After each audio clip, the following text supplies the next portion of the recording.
No, it's not.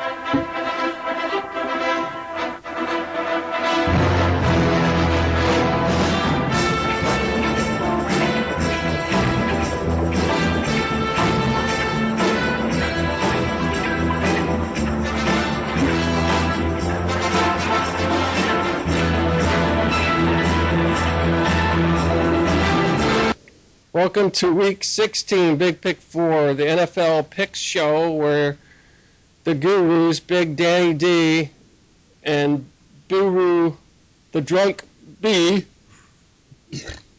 will give you the best 4 picks for Sunday NFL games,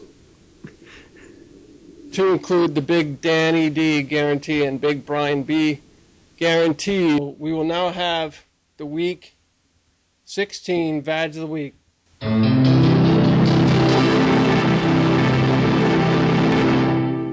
This week's winner is Jason Garrett, the head coach of the Dallas Cowboys, for throwing Tony Romo under the bus after their disastrous loss to the Green Bay Packers last week, in which they gave up 34 points in the second half to lose the game. I think it tied the biggest comeback in the history of the Packers. He didn't blame their defense, which was most of the problem. Their defense is on pace to give up more yards than the Saints did last year, and they set a record for most yards allowed in the season. So he decided to throw the quarterback under the bus, which is very it's not good behavior for a head coach to do that. The head coach is supposed to stand by his team and take the blame himself, and then allow the veteran quarterback to come out, and then he'll take the blame also, saying, I threw a bad pass on that last play. It was a run. I should have checked off. I should have ran the ball anyway, just take more time off the clock, and then we should have punted and made them have a long field instead of throwing the ball. But instead, the head coach comes out and blames the quarterback instead of just blaming himself, which he should do. And as I said, let the quarterback take the fall on the sword. Yeah, I just think it's just an example of the dysfunction that's occurring in Dallas. I mean, first you have that, then later you have Stephen Jones, one of the evil sons of Jerry Jones, he seems to have like 4 of them. They all run the team together. They have no team structure, which is part of the problem. No general manager, no head of player personnel, which whatever, that's another issue. And he said they're going to win a championship sooner rather than later. I don't know how. I don't know what team he's looking at. But, if they lose tomorrow and Eagles win, their season's over. It's all over. And they can all go back to that loss that they had. And the other thing, too, is I think if they lose tomorrow, they're going to start having some problems in the locker room because you're going to have people on Romo's side, Romo and Garrett's side because of what he said.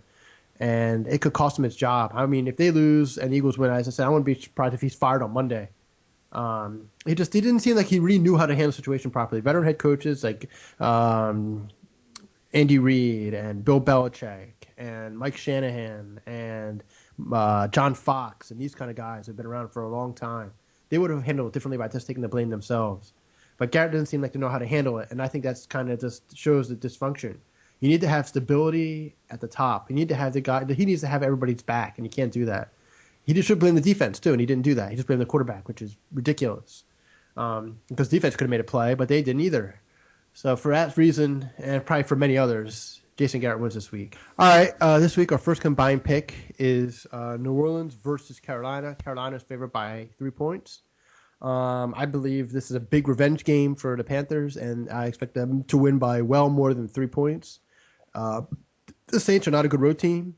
They are 3-4 on the road. They got annihilated by the lowly Rams last week by a score of 27-16, but the score really wasn't that close. After the game, Sean Payton cut the right tackle and cut the kicker because of their terrible efforts in that game. I guess trying to send a message to the team, but I don't think it's really going to matter. Carolina has an excellent pass rush. This game's going to be played outside. There might be some rain in Charlotte on Sunday, and I think that crowd's going to come fired up because this is the biggest game in Charlotte in 10, 12 years since their Super Bowl run with Jake Delhomme back in the day. The crowd needs to come in fired up because the Saints have problems playing in noise because of the way their offense operates. They bring in different personnel groups every play, and Breeze needs to communicate the play to these people. And if there's loud crowd noise, it disrupts everything, like you saw in Seattle, like they saw last week. And because of this, I expect the Carolina defense to come out fired up, especially after what happened the first time. And then I think they're going to pound the Saints. So there you have your first combined pick being your Carolina Panthers.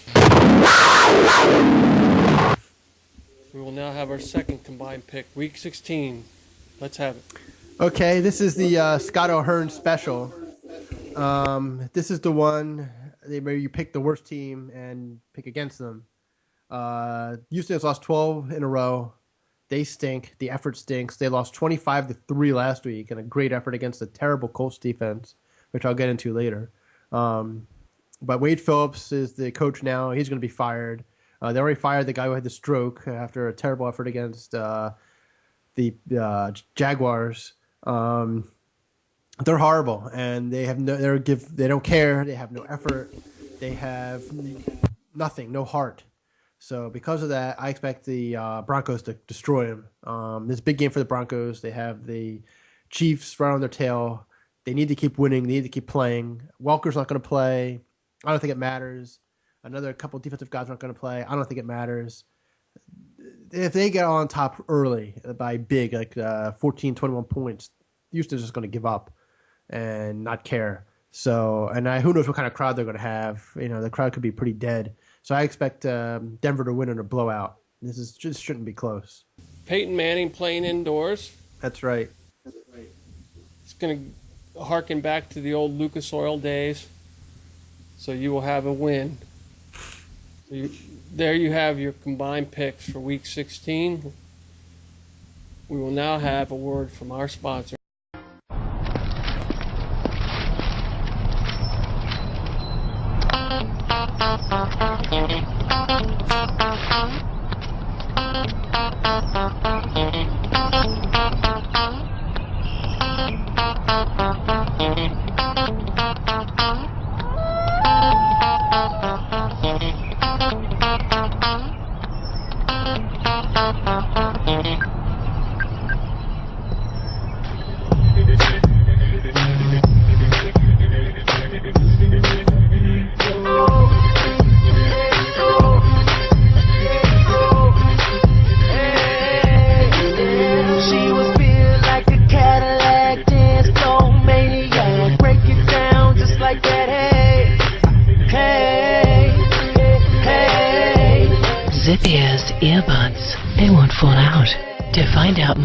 Go to zipears.com. So, ladies and gentlemen, we are back. We will now have our big Danny D guarantee for Week 16. Big pick 4. All right, my big D guarantee this week is Indianapolis versus Kansas City. Kansas City is a -7 favorite. Kansas City has scored 102 points the last 2 weeks, and they completely destroyed their opponents, the Redskins and the Raiders. Now, I understand those opponents are awful, but the Indianapolis is horrible on the road. And I think since week 8 or 9, they're averaging 30. They're giving up an average of 32 or 33 points a game on defense, and that's taking into account the last game against the Texans, where they only gave up 3. So their defense has been awful. Their last road game, they got completely destroyed by the Bengals, 42-28, but it really wasn't that close. Kansas City's on a roll. It's supposed to be very cold, maybe a little bit of weather tomorrow in Kansas City. It should be like 25 degrees. I don't think that helps Andrew Luck playing in the cold. I think it favors the Chiefs. The Chiefs can run the ball better. They throw short passes better. They play better defense. Whereas the Colts, they don't run the ball well at all. Trent Richardson, that trade has been a complete disaster since they got him. He's averaging something like 3.3 yards a carry, which is horrible. So for those reasons, and because I mentioned with the Broncos segment that the Chiefs have something to play for. I mean, if they continue to win and somehow the Denver screws up, even I don't see how that's going to happen when they play the Raiders next week in Oakland. The Raiders are awful.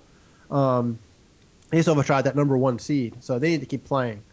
So I'm taking the Chiefs. I believe they will blow out the Colts, who will be blown out once again on the road. I just think the Colts just don't give good efforts on the road. They don't play well on the road. I don't know what it is. Andrew Luck just seems to be lost. The defense, I think, gained some confidence last week. And I think what's his name? Alex Smith gained a lot of confidence.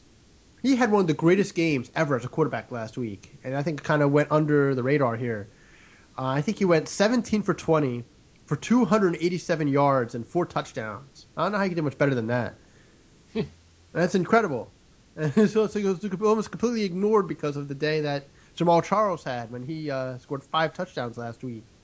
But he was amazing. And I don't see it. I think the Colts defense is terrible, and I don't see how they're possibly going to give a great effort, which they would have to. So the Chiefs should win a blowout. So Danny D is jumping back on the train for Week 16. We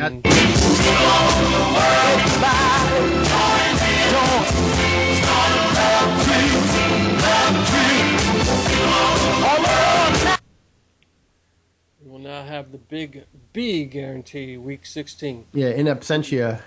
In absentia. The Big B guarantee is New England versus Baltimore. Baltimore is favored by 2.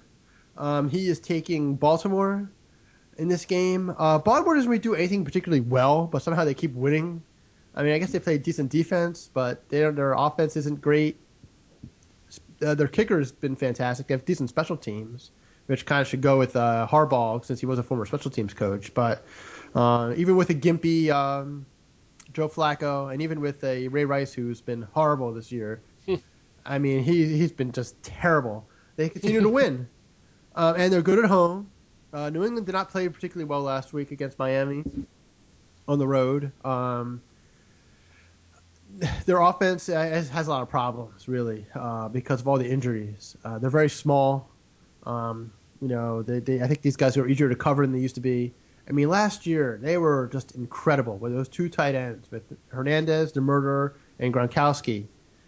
They were unstoppable. Now they're just pedestrian, and Brady can do what he can, but they don't run the ball well. They've been trying to use Vereen more as a receiver, but it's only so far you can go with that. But because of that, Brian believes anyway that Baltimore's going to pull it out, and they usually do at home. I mean, for some reason Belichick has a problem beating this team in Baltimore. I think they'll face a lesser defense this week in New England than they did in Detroit. So I believe they'll have better chances downfield with Jones and Smith down the field against the Patriot secondary, which is banged up. And I think Rice will have a big day receiving. I don't think he's going to run very well because he hasn't run very well at all. So and the defense has played really well lately. So we'll go with the Ravens. So there you have it. The Week 16 Big Pick 4 picks are in. We're going for the above 500 break point to continue on into the playoff run with a winning season. And we will now have the man violation, which was handed to Danny D from the violator-in-chief himself, Brian B., for Week 16. All right, well, the first one he came up with was ridiculous, and so I put the kibosh on it because it was stupid. His first violation was that they mentioned women's volleyball on SportsCenter the other day. Now, he's obviously never watched women's volleyball, so I think you have a better appreciation for it if he did. Was it beach? Well, clarification. Was it beach volleyball, or like the all-out, indoor Olympic volleyball? Indoors. Okay. Yeah, but come on, they're not like quite like the soccer girls or whatever. But Yeah, we need the beach volleyball. Yeah, whatever. But still, I mean, I thought it was just a stupid violation. But anyway, the one he came up with was he went to a strip club quite some time ago with a friend of his, and this person fell asleep while getting a lap dance that he paid, I think, $25 for. He wanted me to mention. That is a really good one. Yeah, he wanted me to mention this person by name, but I refused to. It's another guy from the office who Brian just wanted me to embarrass, but I'm not going to do that to him because he's a good guy. So he's put up with Brian's bullshit all the time, so I'm going to leave him alone. That's not quite like the Ed Kuhn story where him and his shenanigans with the little leaguers. But it's funny. I mean, he didn't take a movie of it while he was there. It would have been funnier if he did with his phone, but he probably was so drunk he probably didn't know what was going on. But he said the guy fell asleep. How does Brian know that he fell asleep? Was Brian there? Yeah, Brian was there. Apparently, I know. I got this story secondhand. For all I know, this could have been made up. But he said apparently, this guy fell asleep while this was going on. Yes, that would definitely be a man violation. But according to what you say, apparently Brian likes to lurk around in the back. So I'm not quite sure how he could have gotten close enough to see this actually going on. Well, yeah, I mean, it would depend on the venue because you know some venues. Oh well, you want a lap dance, you got to go in the back, and then if people are out front, you don't know. So I guess it would depend on the venue. I have no idea. I don't know anything about this place at all. So I don't know what happened. I don't know the situation. I don't know anything. It just, again, Brian said the guy fell asleep, and that's pretty funny. Yes, if a dancer caliber woman is sitting on my lap, I promise you I will not fall asleep. Well, I mean, hopefully, I mean, they didn't go on a Tuesday where they have like the D squad out there, but but I don't know. Maybe the woman weighed like 250, and it was actually like cutting off the circulation to his brain or something. No, I don't know. You know, where it wasn't falling asleep. He actually blacked out. I don't know. I don't know. I wasn't there. I don't know what happened. I don't know the situation, so I don't know. But anyway, that's the violation of the week. Which fortunately, other than that, it is a man violation. Yes. I would have to agree with Brian on that. Yes, it Yeah. is. Yeah, if I came up with the original one. That is good though. Well, I mean, it is original because I think that individual, that's the only person that's ever happened to. I'm sure. Didn't someone die at a strip club once? He got suffocated or something? What? Oh, I don't know. There's some story about a guy who died of suffocation or something. I don't know what happened. I forget the whole story. It was a few years ago. I don't know. That's an OSHA violation. Well, I don't know. Is he covered by OSHA? He's a customer. Never mind. Oh, you know, I got to hand him to. That is an original one. I would like to meet that guy and get the backstory on that. Yeah. Brian came up with that when he came over yesterday in a semi-drunken state. He was able to tell that story. That's excellent. Good job, bro. So, ladies and gentlemen, your Week 16 picks. Your combined picks are the Panthers and Broncos. And your guarantee Big Danny D is the Chiefs, and your Big Brian B is the Ravens. Any final comments, Danny D? Yeah, we took 3 home teams, all favorites, and we took 1 road favorite, a big road favorite, against a team that's terrible. So, I think they're solid picks. I hope we go 4-0, get over 500, and build on it going into the playoffs. No big covers. I mean, a -10, the Broncos can do that.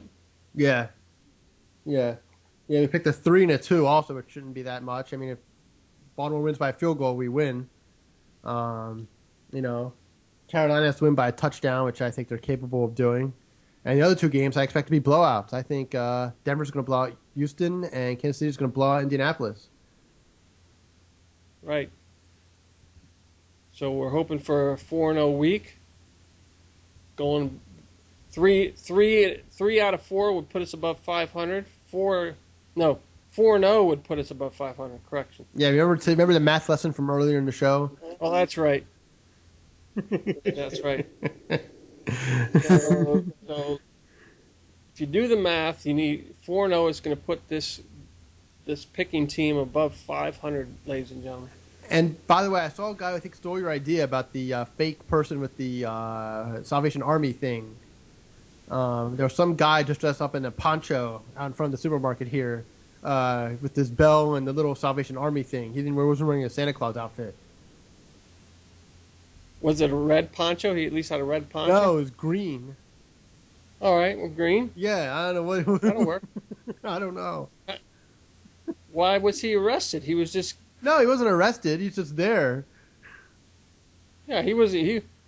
But that's what you got to realize. If you put a kettle out and ring a bell and just stand there and people put money in, you weren't representing to be anything. No. You were just standing there ringing a bell with a kettle. I was like, I didn't tell people to put money in there. I didn't say I was representing anything. No, he doesn't. He doesn't say a word. Just rings the bell. Exactly. You just ring the bell. Yeah. That's what you do. That's right.